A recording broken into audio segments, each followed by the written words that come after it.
ब्राह्मण ब्राह्मणी और 7 कमरों की कहानी। कार्तिक मास की कथा।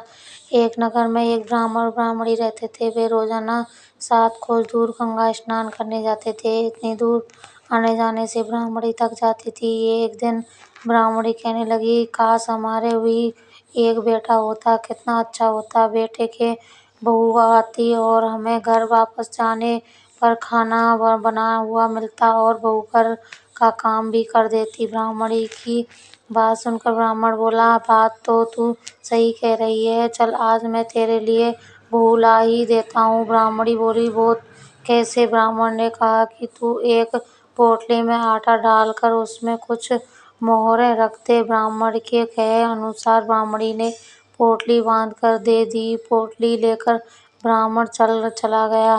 ब्राह्मण अभी कुछ भी ही दूर गया था कि उसे नदी के किनारे बहुत ही सुंदर लड़कियां दिखाई दी। वे रेत में घर बनाकर खेल रही थी। उनमें से एक लड़की ने कहा कि मैं अपना घर नहीं तोड़ूंगी, मुझे तो एक रहने के लिए एक घर चाहिए। लड़की की बात सुनकर ब्राह्मण मन ही मन सोचने लगा कि बहू बनाने के लिए यह लड़की सही रहेगी। जब वह लड़की जाने लगी तो ब्राह्मण भी उसके पीछे पीछे उसके घर तक चला गया। वहां जाकर ब्राह्मण ने उससे कहा कि बेटी, अभी कार्तिक मास चल रहा है, इसलिए मैं किसी के घर खाना नहीं खाता। मैं आटा लेकर आया हूँ। तुम अपनी माँ से पूछोगी क्या वह मेरे लिए आटा छानकर 4 रोटी बना देगी। यदि वह मेरा आटा छानकर रोटी बनाएगी तो ही मैं रोटी खाऊंगा। लड़की ने जाकर अपनी माँ से सारी बात कह दी। माँ ने कहा, ठीक है, जाकर बाबा के कह दो कि वह अपना आटा दे दें, मैं रोटी बना दूंगी।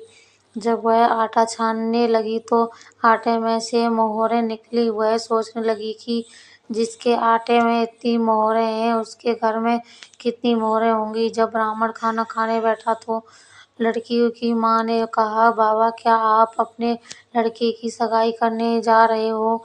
तब ब्राह्मण ने कहा कि मेरा बेटा तो काशी में पढ़ने गया हुआ है, लेकिन यदि तुम कहो तो खांड कटोरे में विवाह करके तेरी बेटी को अपने साथ ले जाऊं। लड़की की माँ ने कहा, ठीक है बाबा। तो और फिर खांड कटोरे में अपनी लड़की की शादी करके उसे ब्राह्मण के साथ भेज दिया।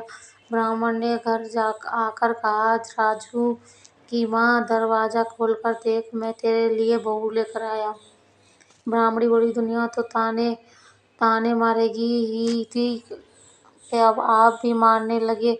हमारे तो कोई बेटा ही नहीं है, तो बहू कहाँ से आएगी? ब्राह्मण ने कहा कि तू दरवाजा खोल कर तो देख। जब ब्राह्मणी ने दरवाजा खोला तो सामने बहू को खड़ी देखा। उसने बहू का स्वागत किया और आदर सत्कार से अंदर ले गई।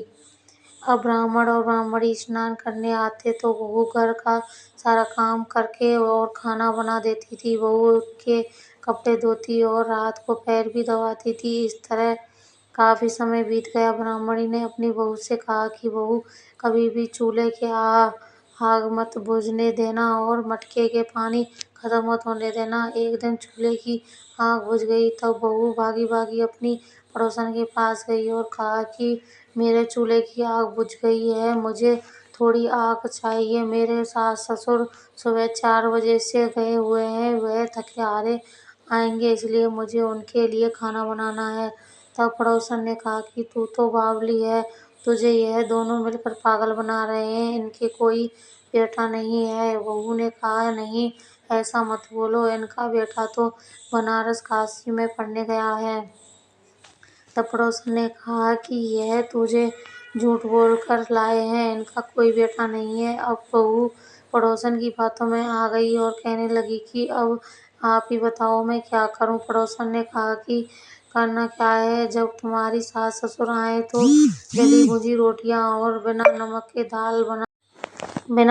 दाल बना कर देना। खीर का चमचा दाल में, दाल का चमचा खीर में डाल देना। वह पड़ोसन की सारी सीख लेकर घर आ गई और जब उसके सास ससुर घर आए तो उसने ना तो उनका आदर सत्कार किया और ना ही कपड़े धोए। जब उसने पास सास ससुर को खाना दिया तो सास बोली, बहू, आज यह रोटियां जली भुनी क्यों हैं और दाल भी बिना नमक की है। तब बहू ने पलटकर जवाब दिया कि एक दिन ऐसा खाना खा लोगे तो कुछ नहीं बिगड़ जाएगा तुम्हारा। सास ससुर को खरी खोटी सुनाकर वह फिर से पड़ोसन के पास गई और बोली कि अब आगे क्या करना है। पड़ोसन ने कहा कि अब तुम सातों कोठों की चाबी मांग लेना। अगले दिन जब वे स्नान करने के लिए जाने लगे तो बहू अड़ गई कि मुझे तो सातों कोठों की चाबी चाहिए। तब ससुर ने कहा कि इसे चाबी दे दो, आज नहीं तो कल इसे ही देनी है। तब सास ने बहू को चाबी दे दी। सास ससुर के जाने के बाद जब बहू ने दरवाजे खोले तो देखा कि किसी में अन्न भरा है, किसी में धन भरा है और किसी में कोठे में बर्तन भरे पड़े हैं। जब उसने सबसे ऊपर का सातवां कोठा खोला तो देखा कि शिव जी, माता पार्वती, गणेश जी, लक्ष्मी माता जी, पीपल पतवारी, कार्तिक के ठाकुर, राई, दामोदर, तुलसा जी का बिड़वा, गंगा यमुना व 33 कोटि देवी देवता विराजमान हैं। वहीं पर एक लड़का चंदन की चौकी पर बैठा माला जप रहा है।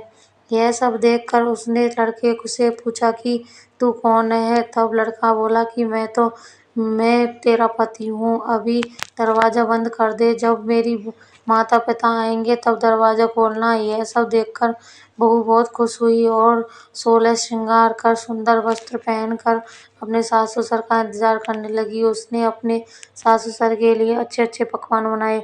जब उसके सास ससुर घर पर आए तो उसने उनका आदर सत्कार किया और प्रेम पूर्वक खाना खिलाया और पैर पैर दबाने लगी। पैर दबाते दबाते बहू ने कहा कि माँ, आप इतनी दूर गंगा यमुना स्नान करने के लिए जाती हो तो आप थक जाती हो, इसलिए आप घर पर ही स्नान क्यों नहीं करती हो। यह सुन सास कहने लगी, बेटी, गंगा यमुना का घर पर तो नहीं बहती। तब उसने कहा कि हाँ माँ जी, बहती है, चलो मैं आपको दिखाती हूँ। जब बहू ने सातवां कोठा खोलकर दिखाया तो उसमें शिव जी, पार्वती, गणेश जी, लक्ष्मी जी, पीपल पतवारी, कार्तिक के ठाकुर, राई, दामोदर, तुलसी जी का बिड़वा, गंगा यमुना बह रही थी और 33 कोटि देवी देवता विराजमान है। वह चौकी पर बैठा एक लड़का माला जप रहा है। माँ ने कहा कि बेटा, तू कौन है। लड़का बोला, माँ, मैं तेरा बेटा हूँ। तब ब्राह्मणी ने पूछा कि तू कहाँ से आया। लड़के ने जवाब दिया कि मुझे कार्तिक देवता ने भेजा है। ब्राह्मणी ने कहा कि बेटा, यह दुनिया कैसे मानेगी कि तू मेरा बेटा है। ब्राह्मणी ने कुछ विद्वान पंडित से मदद मांगी। पंडितों ने कहा कि इस बार बहू बेटा खड़े हो जाएं और उस पर ब्राह्मणी खड़ी हो जाए।